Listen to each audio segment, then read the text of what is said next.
9:30 PM na po dyan, pero may araw pa din.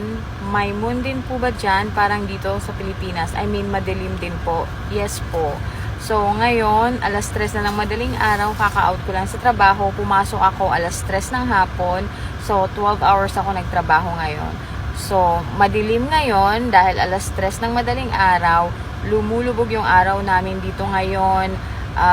11 na, pahaba ng pahaba yung araw namin kasi spring na, tapos summer. Tapos, sumisikat siya ng alas 7. So, yes, meron kaming moon ngayon. Ipapakita ko para lang masatisfied ka. Ayan, labas tayo. Ipapakita ko kasi mabait ako. So, ayan, yung aking trabaho. And, ayun yung moon.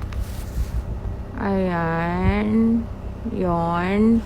Medyo malapit siya, 'di ba? Anyway, 3 a.m. dito sa amin sa Nome, Alaska. Madilim siya, guys. Ayan, madilim. Kasi marami nagtatanong dyan kung dumidilim ba dito sa amin. Yes, malapit na kaming mawalan ng dilim dito kapag ka-summer na. So, ayun. Ang lamig dito sa amin ngayon, -10, but it feels like -30 degrees Fahrenheit, okay? Ang laki na ng eye bag ko. Kailangan ko nang matulog kasi ang haba ng pinasok ko ngayon. So, yun lang. Bye!